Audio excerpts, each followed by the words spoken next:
Hey guys, I'm Racing Chewy Side, and here's episode 4 of the Advanced Driving School. You can see I'm in a new car here. Not a new car. I'm in an Audi at a new track, which is Imola. And that's what this episode's going to be about. Learning new tracks. So I'll just go through my methods. You know, how they differ, I guess, from other people's methods. But anyways, we'll just pull up the road here. And look for the cones. This is the first beginning part, just seeing where pit exit is. Alright, so what do? I take it easy. Except on the straights. Alright, so I see a corner here. See markers on the right. That's going to come into play here.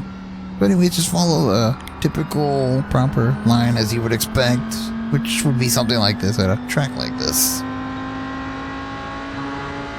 So just learn the course first. Take it slow. We'll pay attention to the markers. So just take it slow to the point where you'll be able to make the corner no matter what your situation is. So just follow your proper line and pick it up on the straights here. Get on the brakes a little to make sure I can make the corner, which is the left-hander here. Pick it up again on the straights. Trying to save myself time here. Alright, there's some markers here which might indicate to slow down. You see, go down to 50, which I'm guessing is either meters, yards, something like that. So just follow the proper line, look out for the markers, which will let you know where a braking zone is. And there's also something I'm noticing at this track in particular with those markers. Ooh, I kind of overstepped there. But you see how these ones here are all on the left? Usually indicating, see, all the markers are on the left, but the corners are right-hander. And this one's actually a right-hand, left-hand combo. But I noticed that at this track, except for this corner that I'm coming up on. See right here? Markers are on the right, but there is no left-hand turn. It's a right-hand turn. But the same thing still following true for the fact is, I guess those markers were the start of these markers, which indicate on my left-hand turn. So that's the trend I noticed here. It's not true for every track, and it won't be. Every track's different, every car is different on the same track. I'm just saying, the markers on Imola are indicating an opposite corners.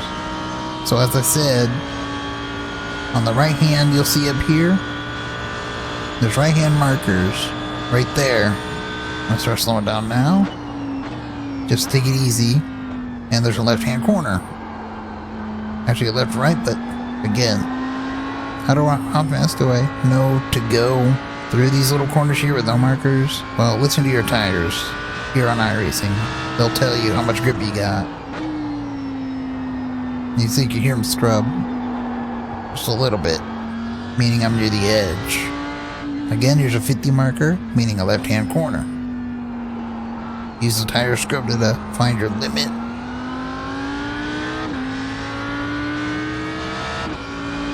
Again, here's those right markers, but it's a left-hand corner coming up. See, there's a 50, so I'm going to slow down a little bit earlier than I did last time. So here's my method. I just take it easy, look out for the markers and tell me when the braking zone is. Use the markers. That's all I can say. Markers are your help. And, you know, if you're in a practice and with, say, more experienced people, just follow them around. They'll show you the proper line and maybe their braking zones.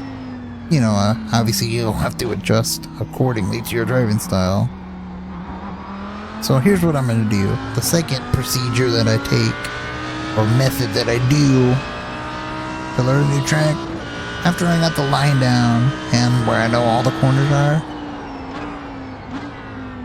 I start trying to push my limits to beyond where you think it would be, so you know, purposely overdriving the car or just braking as late as your mind thinks you need to. So we're just gonna make our way into one, and I'm gonna let's just say I learned the whole track already. I know where the corners are gonna be, not specifically the braking zone. So like right here, way overdrove it. So I know I can't go that far. So the next time around, I'll back it up to make sure I don't overdrive And again, listen to your tires. They're your big help.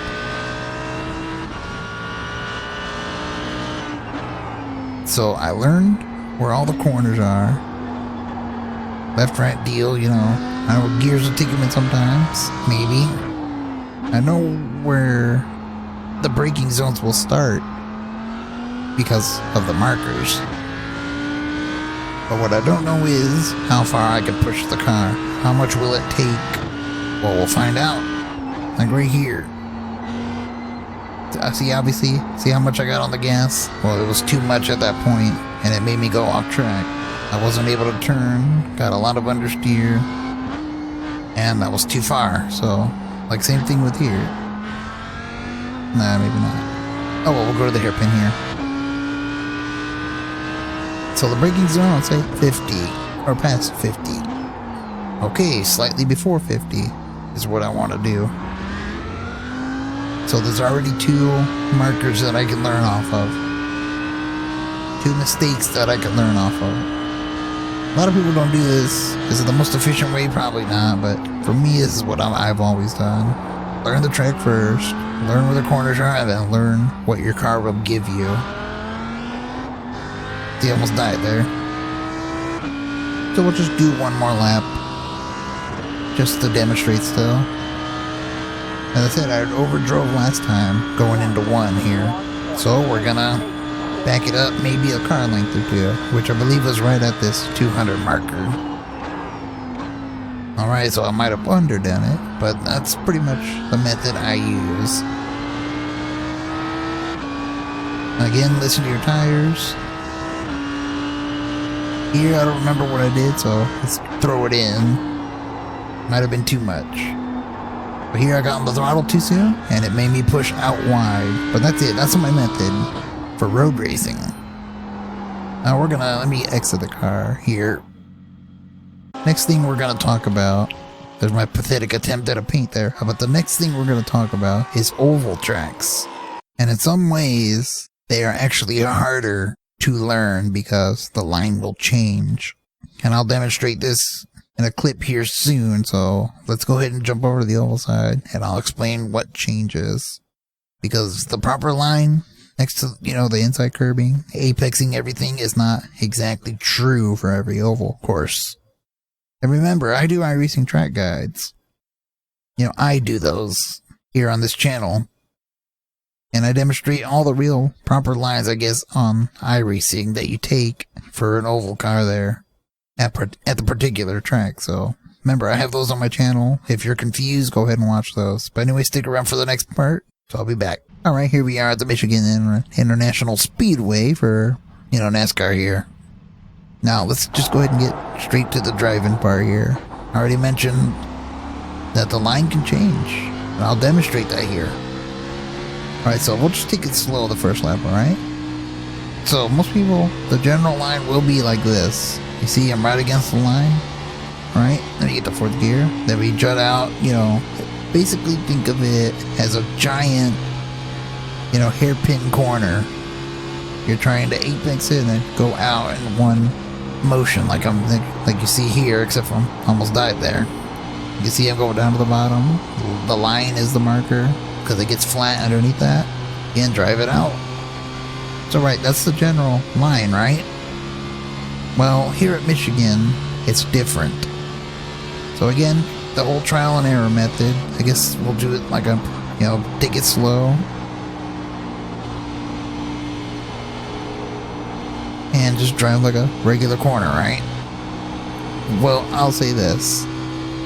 If you don't know, if I have my iRacing track guides, I demonstrate all the right lines to take, and this is something that I guess is hard to learn on your own unless you watch other people do it, But the line I'm taking is not the line you take here at Michigan. I will show you which line we take. So let's just say we already taken many laps of getting up to speed, and here I am going all out. Now, if I try the same exact line, I will find it very difficult here at Michigan compared to the real line, and we'll compare lap times here.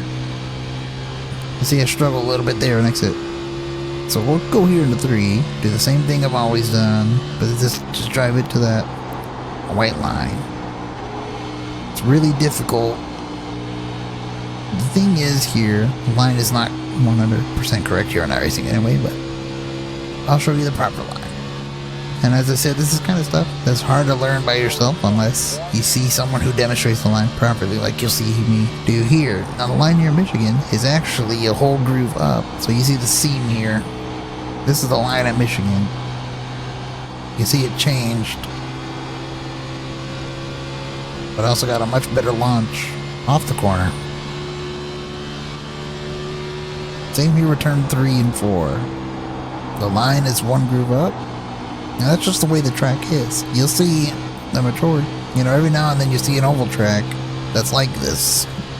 And if you want to go talk real world stuff, let me actually pit here because it's kind of stuff I can't demonstrate while driving, I guess. Stop the damn thing. Oh, ABS, yeah, so let me switch my camera view here. I just go rear cheese. Alright, so the majority of oval tracks will be the proper line on the bottom, like you see me run here, right? So most tracks will be a line similar to that. Normally apexing, driving from out to in to back out. That's the majority of tracks. At least here on iRacing. You'll see in real life in NASCAR, they'll be all over the place. They'll be on the way extreme bottom line, or they'll be right next to the wall or in the middle, depending on what the car wants to do. It's not the same for everybody, and let's just say, to be honest, most of the time on new tires, a lot of the line is going to be the proper line for at least the first few laps, but as tires wear, people can move their line around. And with NASCAR being so many cars going through the same line at so many times per second, I guess, that line's going to heat up, so you're going to have to look around for a new line. So that's mainly the reason why you see them move around.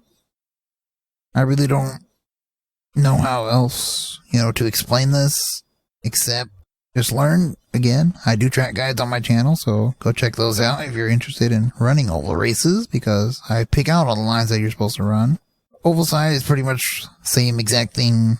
If it's a proper line, that's more than likely going to be the line. So that's really all I can say about this episode. Take it slow, build up speed gradually, look for the markers on either the outer edge. I believe Michigan has them somewhere, but I wasn't sure.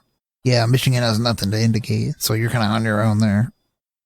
But anyways, that's my method of learning new tracks. Next episode, I think I'm going to talk about multi-class racing and team aspects, because, well, we got a team event this weekend, so might as well use footage from that to demonstrate. So yeah, that's next week's episode. So anyways, hope you guys enjoy these, and as usual, subscribe for more, because I will keep doing these.